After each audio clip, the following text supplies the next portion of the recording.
सभी विद्यार्थियों का स्वागत है। सीटेट जो 20 अगस्त को पेपर होगा उसकी हम आपको हिंदी की क्लास दे रहे हैं। हिंदी में देखिए क्वेश्चन इंपॉर्टेंट है। क्या है क्वेश्चन? बच्चे विद्यालय आने से पहले,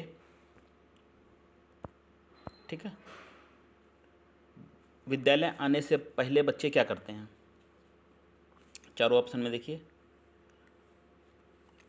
विद्यालय आने से पहले भाषा के चारों कौशलों पर पूर्ण अधिकार रखते हैं। यह आपका है, आप अपनी भाषा की नियमबद्ध व्यवस्था की व्यवहारिक कुशलता के साथ होते हैं। कोरिसलेट होते हैं, कोरिसलेट तो नहीं होते हैं। भाषा का समुचित उपयोग करने में समर्थ नहीं होते हैं। ये भी गलत हो गया आपका। तो जब बच्चे स्कूल आने वाले होते हैं, आने से पहले, ठीक है, उससे पहले कि उनकी ये होती है कि नंबर 2 आपका सही है, अपनी भाषा की नियमबद्ध, क्योंकि पारिवारिक माहौल में बच्चे उतना सीख चुके होते हैं, वे मातृभाषा का ज्ञान अपने घर पर ही प्राप्त कर लेते हैं। तो बच्चे विद्यालय आने से पहले क्या होगा, नियमबद्ध कि अपनी भाषा का जो नियमबद्ध व्यवस्था है उसका उनको व्यवहारिक कुशलता का उनको ज्ञान हो जाता है। ठीक, 2 नंबर आपका सही हो जाएगा। नेक्स्ट सीटेट हिंदी देखिए। गणित, विज्ञान और सामाजिक विज्ञान की कक्षाएं एक तरह से भाषा की ही कक्षाएं हैं। इस कथन के समर्थन में कौन सा तर्क सबसे कमज़ोर है? सबसे कमज़ोर तर्क बताना है। पहला विकल्प है आपका, विभिन्न विषयों के शिक्षण में भाषा शिक्षण एक मुख्य उद्देश्य होता है।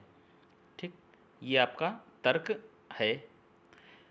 सबसे कमज़ोर तर्क पूछा गया है, विभिन्न विषयों की अवधारणात्मक समझ की अभिव्यक्ति भी भाषा विशेष में होती है। ये भी होती है। विभिन्न विषयों की अवधारणाएं किसी भाषा विशेष से बनती हैं। ये भी ठीक है। विभिन्न विषयों के अध्यापन में भाषा साधन का कार्य करती है। ये आपका गलत है। तो आपका उत्तर हो जाएगा 4। सबसे कमज़ोर तर्क कौन सा हो जाएगा? आपका है विभिन्न विषयों के अध्यापन में भाषा साधन का काम करती है। ये कमज़ोर तर्क हो जाएगा कि गणित, विज्ञान और समाज विज्ञान की कक्षाएं एक तरह से भाषा की कक्षाएं हैं। ठीक है, इस संबंध में सबसे कमज़ोर तर्क। नेक्स्ट देखिए, तमिल भाषी सुहेल प्रायः भजन को क्या कहता है? भजन कहता है। तो भाषा के शिक्षक के रूप में आप क्या करेंगे? सुहेल को उसकी त्रुटि के लिए डांटेंगे? डांटना नहीं है। तमिल और हिंदी भाषा का तुलनात्मक अध्ययन करते हुए महाप्राण ध्वनियों से युक्त भाषिक सामग्री का प्रयोग करेंगे। यही ऑप्शन है।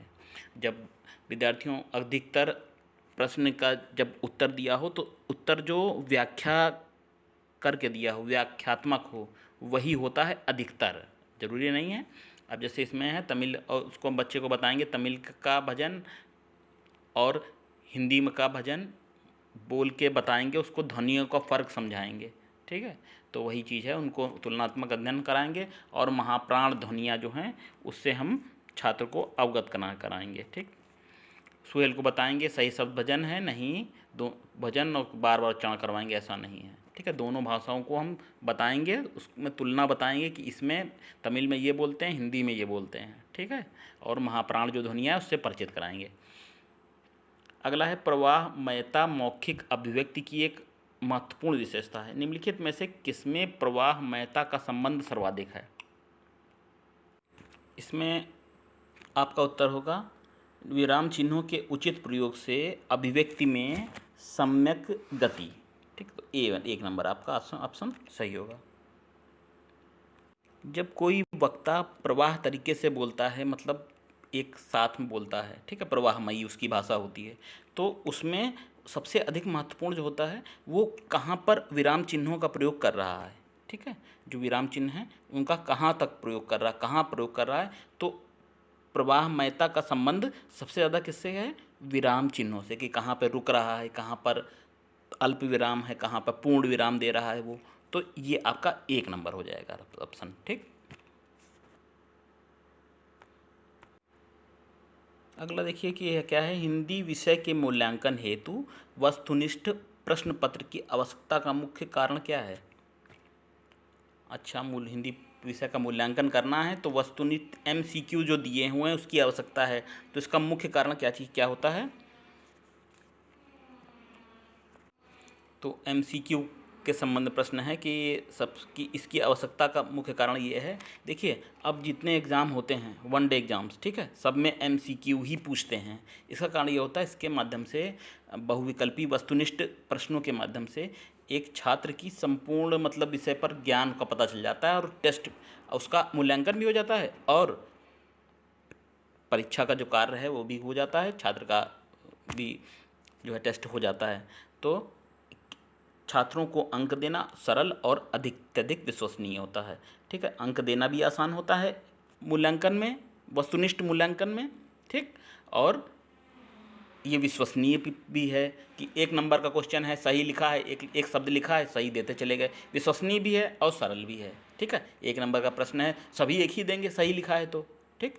तो वस्तुनिष्ठ प्रश्न पत्र की आवश्यकता का कारण यह है हिंदी में कि अंक देना सरल है और ये विश्वसनीय है और यही तरीका अब है। अब हाई स्कूल इंटर हर जगह MCQ ही पद्धति आ रही है। हो सकता है 6, 7, 8 में भी अब MCQ से ही पेपर हों, ठीक है, पूरे सभी पेपर। नेक्स्ट देखेंगे। नेक्स्ट देखिए आपका ये क्या है कि ये विधियाँ दी हुई हैं, ठीक है, और ऊपर समझ लीजिए परिभाषा दी हुई है। तो ये किसकी परिभाषा है? शिक्षक कक्षा में उदाहरण प्रस्तुत करता है, फिर समान लक्षण वाले अंशों के कार्य एवं गुण निकलवाता है, उसके बाद उसका अभ्यास करवाता है, ठीक। शिक्षक द्वारा अपनाई गई इस विधि को क्या कहते हैं? इस विधि को क्या कहते हैं? तो ये विधि देखिए आपकी है प्रयोग विधि। प्रयोग विधि, प्रयोग विधि में क्या होता है? उदाहरण प्रस्तुत किया शिक्षक ने, फिर समान लक्षण वाले अंशों के कार्य, ठीक है, और उसके गुणों को निकलवाया और उसका अभ्यास करवाया, ठीक। तो इसी विधि को हम कहते हैं प्रयोग विधि। चलिए अगला देखेंगे सीटेट हिंदी का प्रश्न। हिंदी भाषा की पाठ्य पुस्तकों में लोकगीतों को शामिल करने का उद्देश्य सबसे कम महत्वपूर्ण है। प्रश्न कह रहा है हमारा कि लोकगीतों को हिंदी भाषा में शामिल करने के लिए कौन सा उद्देश्य सबसे कम है। देखिए, लोकगीतों से संबद्ध राज्य की जानकारी देना, लोकगीतों की रसानुभूति करना, लोकगीतों के माध्यम से भारत की संस्कृति के विरासत का परिचित कराना और लोकगीतों की भाषिक विशेषताओं से परिचित होने का अवसर प्रदान करना। कौन सबसे कम महत्वपूर्ण है? देखिए, लोकगीतों के माध्यम से अगर आपने विकल्प पढ़े होंगे इसमें, तो राज्यों की जानकारी देना ये सबसे कम महत्वपूर्ण उद्देश्य होता है लोकगीतों को हमारी पाठ्य पुस्तकों में शामिल होने का, ठीक है। ए कौन सा सबसे कम पूछा गया। बाकी अगर आप देखेंगे तो ये भाषिक विशेषताओं को परिचित कराना ये होता है, लोकगीतों के माध्यम से संस्कृति को परिचय कराते हैं और लोकगीतों में एक रसानुभूति होती है, ठीक, अलग ही रस होता है। तो इसका भी ये 2, 3, 4 विकल्प उद्देश्य होते हैं, जबकि ऑप्शन नंबर 1 आपका कोई उद्देश्य इसमें कम महत्वपूर्ण है, ठीक है। ये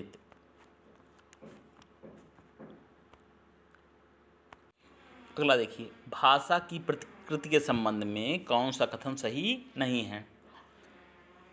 अच्छा, भाषा के संबंध में हम देखेंगे। भाषा का जितना अधिक प्रयोग किया जाएगा उतनी ही भाषा की पकड़ मजबूत होगी, ये बात सही है, नहीं बताना है, ध्यान रखिएगा, ठीक है। और भाषा एक नियमबद्ध व्यवस्था है, ठीक है, नियम है होते हैं भाषा में। भाषा एक दूसरे से सान्निध्य से फलती फूलती, ये भी है, एक दूसरे के संपर्क में आने से भाषा का विकास होता है, वो फलती फूलती है। भाषा कठोरता से व्याकरणिक नियमों का पालन करती है, ऐसा नहीं है। हिंदी हो या इंग्लिश, जो व्याकरणिक नियम हैं उससे अलग भी लोग इस्तेमाल करते हैं, जैसा नहीं है, ऐसा नहीं है कि इस कठोरता रूप से व्याकरण के नियमों का ही भाषा में प्रयोग किया जाता है, ऐसा नहीं। आपका उत्तर हो जाएगा नंबर 1।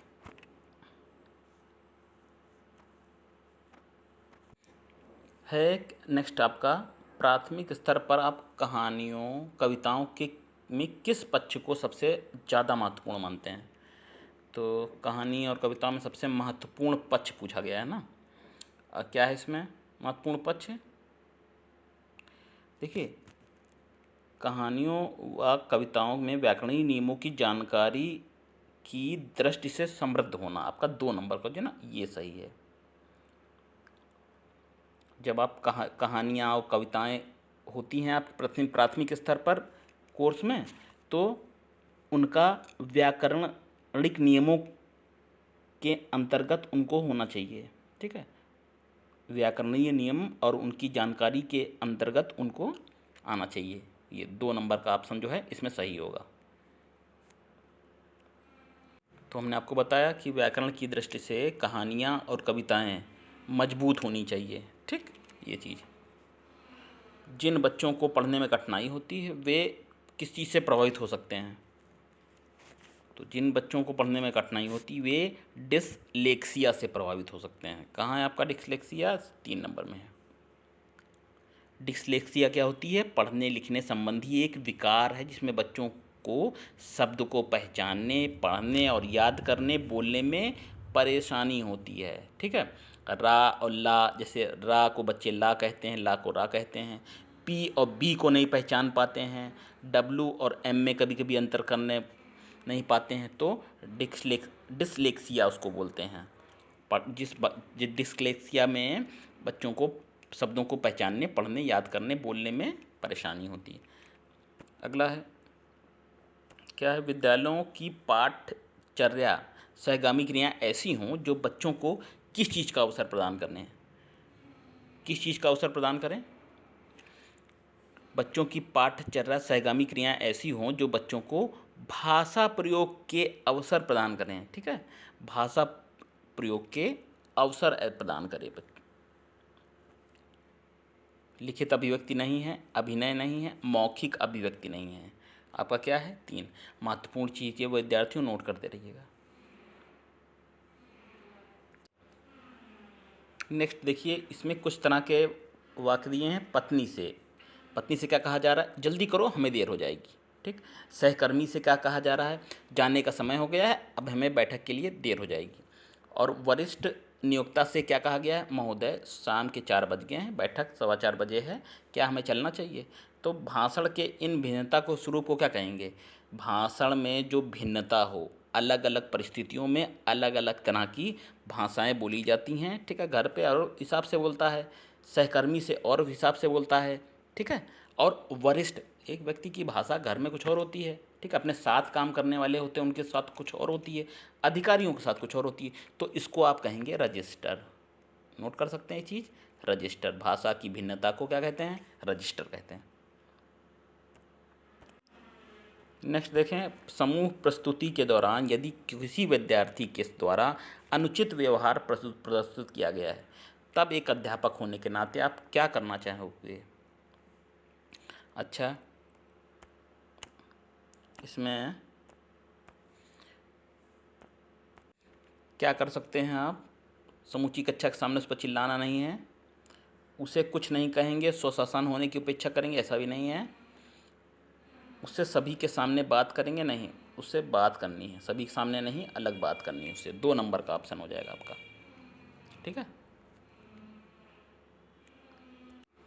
एक ऑनलाइन उपकरण है जो नए शब्दों, उसके अर्थ, उच्चारण और वाक्य में प्रयोग का एक समुच्चय उपलब्ध कराता है। तो निम्नलिखित में से कौन सा कौशल इस ऑनलाइन उपकरण के प्रयोग द्वारा निर्मित किया जा सकता है? बताना है कौन सा कौशल किया जा सकता है।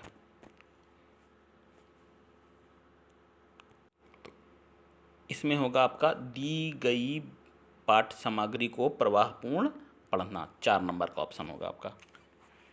दी गई पाठ्य सामग्री को प्रभावपूर्ण पढ़ना कौशल एक्स ऑनलाइन उपकरण के प्रयोग के द्वारा निर्मित किया जा सकता है। अब इस उपकरण के द्वारा क्या आप नए शब्द, नए अर्थ, उनके उच्चारण, वाक्य के प्रयोग को समझा जा सकता है, ठीक है। 4 नंबर का होगा। अगला देखेंगे, झारखंड के एक गांव में रहने वाली एक शिक्षार्थी अपनी मातृभाषा और हिंदी जानती है, ठीक। मातृभाषा उसको पता है और हिंदी पता है, जो उसके घर और आसपास पड़ोस में बोली जाती है। वह विद्यालय में अंग्रेजी सीखती है। कौन सी भाषाएं भाषा अर्जन के और कौन सी भाषाएं भाषा अधिगम के अंतर्गत आती हैं? तो उस बच्चे ने, देखिए, मातृभाषा अपने घर से सीखी है, ठीक है। और हिंदी, मातृभाषा और हिंदी उसने घर से सीखी है। तो इसमें क्या भाषा ये अर्जन हुआ है, यानी नंबर 1 सही है आपका। इसमें भाषा का अर्जन उसने किया है। और अंग्रेजी भाषा जो है ना उसमें अधिगम के अंतर्गत आएगी, ठीक है। अंग्रेजी भाषा उसने सीखी है। अंग्रेजी भाषा क्या है, अधिगम के अंतर्गत आएगी, सीखना के अंतर्गत आएगी, अधिगम या सीखना, ठीक। तो आपका 1 नंबर ऑप्शन हो जाएगा। मातृभाषा और हिंदी क्या है, अर्जन किया है उसने, ठीक। और जो सीखा है उसने वो अंग्रेजी है। ऑप्शन नंबर 1 सही होगा आपका। अगला विद्यार्थी देखेंगे, आप एक पद्यांश दिया हुआ है, उसके नीचे प्रश्न है, प्रश्नों के उत्तर बताने हैं। पद्यांश पढ़ लें एक बार। ऐसा है आवेश देश में जिसका पार नहीं, देखो माता का ऐसा रक्तिम श्रृंगार नहीं, कंठ कंठ में गान उमड़ते माँ के चंदन वंदन के, कंठ कंठ में गान उमड़ते माँ के अर्चन के, शीश शीश में भाव उमड़ते माँ पर अर्पण के, प्राण प्राण प्राण में भाव उमड़ते शोणित तर्पण के, जीवन की धारा में देखी ऐसी धार नहीं, सत्य अहिंसा का व्रत अपना कोई पाप नहीं, विश्व मैत्र का व्रत भी कोई अभिशाप नहीं, यह सत्य है सदा असत्य टिकता चाप नहीं, सावधान हिंसक प्रतिहिंसा का कोई माप नहीं, कोई भी प्रस्ताव पराजय का स्वीकार नहीं, ऐसा है आवेश देश में जिसका पार नहीं। तो ये तो चली लगी पद्यांश थी कुछ आपकी कविता। अब इसके नीचे लाइनें हैं, आपको बतानी है, ठीक है। 15-30 सेकंड समय देंगे, बताइए क्या होगा इसका अर्थ। पद्यांश में आवेश का प्रयोग हुआ है, किसके लिए हुआ है। अब आप समझ गए होंगे आवेश की बात की गई किसके लिए, माता के, शत्रु के, देश के। तो किसके आवेश की बात कही गई है। देखिए आपने पढ़ी होगी कविता, हमने पढ़ी आपके लिए, तो इसमें साफ साफ बात है, ये जो है कविता ये देश प्रेम के लिए लिखी गई है, ठीक है। देश प्रेम पे, शीश शीश में भाव उमड़ते माँ पर अर्पण के, माँ पर अर्पण भाव ऐसे उमड़ रहे हैं कि माँ पर अपना शीश चढ़ाने के लिए। तो ये भारत माता की बात की गई है, नंबर 2 का है। अर्पण का समानार्थी क्या है, अर्पण का समानार्थी शब्द क्या होगा, बहुत सरल है, प्रदान करना। रक्तिम श्रृंगार पद की स्थिति की ओर संकेत करता है, रक्तिम श्रृंगार। तो रक्तिम श्रृंगार किसकी ओर इंगित करता है, वीर सपूतों का रक्त बलिदान करना है, ये है रक्तिम श्रृंगार, ठीक है।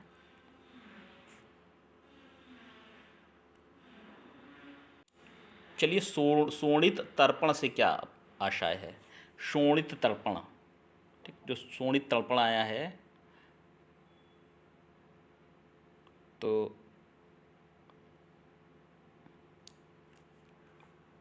वीर सपूतों का रक्त बलिदान करना, शोणित तर्पण का मतलब ये होगा डी, 4था नंबर, ठीक। पद्यांश में माता प्रतीक है, माता किसका प्रतीक है, बता दिया शुरुआत में ही, आवेश जो था, ठीक है। माता किस लिए, ये माता शब्द किसके लिए आया, राष्ट्र देश के लिए आया, सरल है। प्रस्तुत पद्यांश किस रस में से संबंधित है, किस रस में लिखा गया है, ये जोश से भरा है, वीर रस है, सरल है। पद्यांश सरल था, कठिन नहीं था। पद्यांश के बाद विद्यार्थियों में गद्यांश आएगा आपके में परीक्षा में, ठीक। चलिए गद्यांश को भी पढ़ लेते हैं। आप ये कुछ स्टूडेंट्स हैं जो ज़्यादा गद्यांश प्रैक्टिस नहीं करते हैं, गद्यांश जरूर प्रैक्टिस करिए, क्यों, क्योंकि वहाँ कठिन गद्यांश देंगे आपका, तो गद्यांश अभ्यास करिए बार बार, क्योंकि सही होना जरूरी है। चलिए गद्यांश पढ़ते हैं। अस्तित्ववादी विचारधारा का आधारभूत सिद्धांत है अस्तित्व, ठीक। इस विचारधारा के अनुयायियों का मत है कि सारे विचार और सिद्धांत व्यक्ति के चिंतन के परिणाम हैं। अस्तित्ववादी मतलब ये मानते हैं कि सारे विचार हमारे दिल में आते हैं और जो सिद्धांत होते हैं वो चिंतन के कारण आते हैं। सोचता रहे व्यक्ति, मतलब विचार करता है, तो उसी के कारण सारे विचार आते हैं दिमाग में, चिंतन करने से। अर्थात पहले मानव व्यक्तित्व में आया, तत्पश्चात कोई विचार सबसे पहले मानव मस्तिष्क में आया, उसके बाद उसके द्वारा विभिन्न विचारों या सिद्धांतों का निरूपण हुआ। अतः व्यक्तियों का अस्तित्व ही प्रमुख है। अस्तित्ववादी मानते हैं कि व्यक्तियों का अस्तित्व ही प्रमुख है, उसके विचार या सिद्धांत गौण हैं। ठीक है, अस्तित्व उन्होंने बताया पहले प्रमुख है, उसके बाद उसके क्या विचार और सिद्धांत हैं। स्पष्ट है कि अस्तित्ववादियों में ईश्वर व्यक्ति की वैयक्तिक स्वतंत्रता को सर्वाधिक महत्व दिया। अच्छा, सबसे पहले व्यक्ति को महत्व दिया, व्यक्ति के अस्तित्व को दिया, तो उसकी स्वतंत्रता महत्वपूर्ण है। और यह विचारधारा वैज्ञानिकता और सामाजिकता को उतना महत्व नहीं देती। तो अस्तित्ववादी सबसे जो है वैज्ञानिकता को और सामाजिकता को महत्व नहीं देते। अच्छा, और अस्तित्ववादियों के बारे में क्या कहा गया? अस्तित्ववादियों की धारणा है कि प्रत्येक सिद्धांत व्यक्ति को अपनी दृष्टि की उपज है। अच्छा, कोई सिद्धांत हो जाता है तो वो एक व्यक्ति की दृष्टि की उपज होता है, अतः यह व्यक्ति सापेक्ष होता है। इसलिए किसी भी सिद्धांत को सर्वांगीण, सार्वभौमिक और सार्वजनिक नहीं माना जा सकता। ठीक, किसी भी सिद्धांत को हम नहीं मान सकते कि सार्वगीण है, सार्वभौमिक है और सार्वजनिक है। दूसरे शब्दों में अस्तित्ववादी यह मानते हैं कि हर व्यक्ति को अपना सिद्धांत स्वयं खोजना चाहिए। अस्तित्ववादी मानते हैं कि अपना सिद्धांत पहले खोजना चाहिए। दूसरों के द्वारा प्रतिपादित या निर्मित सिद्धांतों को स्वीकार करना आवश्यक नहीं है। ऐसा अस्तित्ववादियों ने माना कि दूसरे के सिद्धांतों को मानना, उन पर चलना, ये सही नहीं है। यही कारण है कि अस्तित्ववादियों के लिए सभी परंपरागत, सामाजिक, नैतिक और वैज्ञानिक सिद्धांत अमान्य और अव्यवहारिक सिद्ध होते हैं। ठीक है, यही बात कारण है कि सभी जो जितने नियम होते हैं वो उनके लिए अप्रासंगिक हो जाते हैं। और अस्तित्ववादी क्या मानते हैं? वे मानते हैं कि परिस्थितियाँ, भाग्य, बाह्य सत्ता और कर्मफल जैसा कोई चीज़ नहीं होती। अच्छा, अस्तित्ववादियों का ये भी मानना है कि न तो परिस्थितियाँ होती, न भाग्य होता है, न सत्ता है, न कर्मफल है। उनके विचार में प्रत्येक व्यक्ति अपने भाग्य का निर्माता स्वयं है। ठीक है, अस्तित्ववादी क्या मानते हैं कि अस्तित्व को प्रमुख मानते हैं। ठीक, और ईश्वर, सत्ता, भाग्य, कर्म, ऐसी परिस्थितियाँ कुछ नहीं मानते हैं अस्तित्ववादी। वह अपनी परिस्थितियों को अनुकूल और प्रतिकूल स्वयं बनाता है। ठीक, एक व्यक्ति जो है अनुकूल और प्रतिकूल बनाता है, इसके लिए किसी अन्य को दोष देना अनुचित है। अच्छा, अस्तित्ववादी ईश्वर की सत्ता में विश्वास नहीं करते। ठीक है, तो बता दिया। वे स्पष्ट घोषणा करते हैं कि ईश्वर तो मर गया। बहुत बढ़िया, उनकी अपनी सोच होती है, उनका ये सोचना है, उनका ये मानना है। वे घोषणा करते हैं कि ईश्वर गया। ईश्वर के नाम पर लगाए गए विधि निषेधों की वे अवहेलना करते हैं और इसलिए परंपरागत आस्थाओं, नियमों और जीवन विश्वासों के घोर विरोधी होते हैं। जो आस्था चल रही है, जो नैतिक नियम है, जो जीवन विश्वास हैं, उनके घोर विरोधी होते हैं। वे वैयक्तिक स्वतंत्रता, स्वच्छंदता क्या चाहते हैं? वो वैयक्तिक स्वच्छंदता चाहते हैं, उपभोग की स्वतंत्रता चाहते हैं, उन्मुक्त भोग उनको चाहिए नास्तिकता, असामाजिकता, सामाजिकता नहीं चाहिए, और आचार विचार के पक्षधर होते हैं। तो लास्ट लाइनों में बता दिया गया। देखिए वो क्या किन किन चीज़ों को मानते हैं। इस आधार पे चलिए हम प्रश्नों को करेंगे। हम देख सकते हैं, आप पैसेज एक दिया हुआ है। देखिए, आप देखिए, निम्नलिखित में से कौन सा कथन असत्य है? आपने गद्यांश पढ़ा, बताना है कौन सा बात गलत है। इसमें कौन सी बात गलत है बताइए।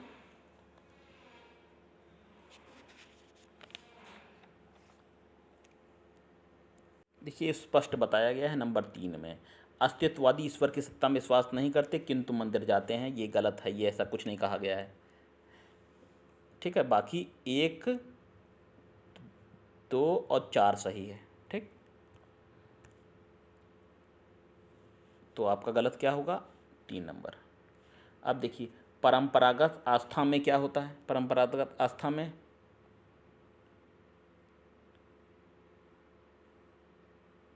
परंपरागत जो आस्था मतलब हमारी आस्था, विश्वास ईश्वर पर होता है, उसमें क्या होता है? ईश्वर पर विश्वास नहीं किया जाता। नहीं, ईश्वर के नाम पर बहुत देखिए जो पर जैसे नॉर्मली पूजा पाठ व्रत विधान होता है, ठीक है, उसमें ईश्वर के नाम पर विधि निषेध का पालन किया जाता है, ठीक है। ये विधि जो निषेध, जो चीज़ें निषेध हैं, जो चीज़ें मना है, साफ रहना है, मांस नहीं खाना है, ठीक है, परम आस्था में, तो उसका पालन करते हैं। 2 नंबर होगा। प्रमुख प्रस्तुत गद्यांश द्वारा लेखक कहना चाहता है, लेखक क्या कहना चाहता है, आप देखें, आप बताएं 1 2 3 4 में लेखक क्या कहना चाहता है।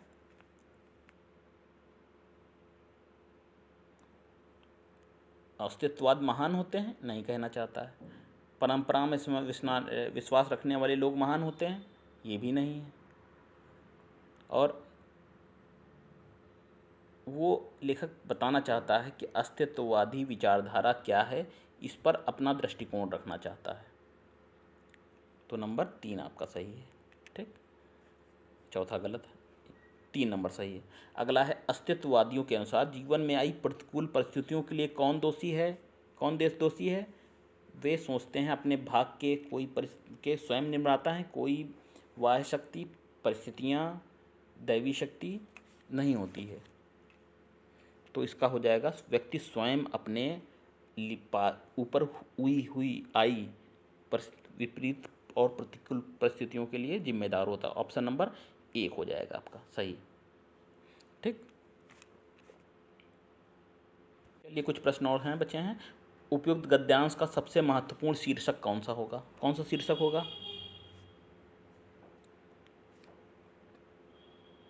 ये किसके बारे में बताया गया, अस्तित्ववाद के बारे में, तो 3 नंबर ये शीर्षक होगा।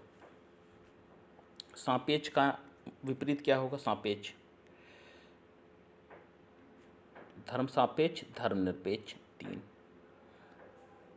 नास्तिकता की तरह कौन सा विशेषण शब्द प्रस्तुत गद्यांश में प्रस्तुत हुआ है। नास्तिकता की तरह कौन सा प्रस्तुत हुआ है, ये प्रस्तुत हुआ है आपका असामाजिकता, ठीक, सामुदायिकता नहीं, शैक्षणिकता नहीं, आर्थिकता नहीं, नास्तिकता की तरह प्रयुक्त हुआ है समाज से अलगाव, समाज से दूर रहना, ठीक है, व्यक्तिगत नियमों को मानना, व्यक्तिगत सुनना। कर्म फल में बताया है कौन सा समास है,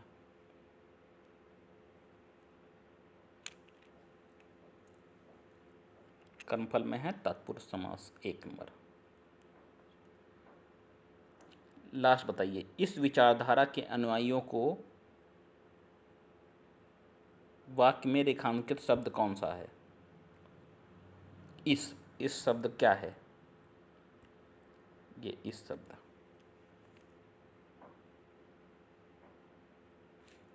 इस निश्चित है क्या निश्चित,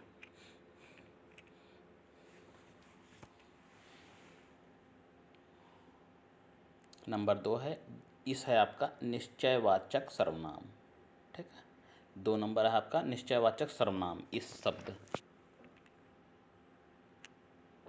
चलिए विद्यार्थियों, ये तो रही आपकी हिंदी की क्लास, किसके लिए, सीटेट के लिए और 20 अगस्त के लिए, ठीक है। सीटेट की हिंदी की थी क्लास, पेडागोजी के भी क्वेश्चन थे।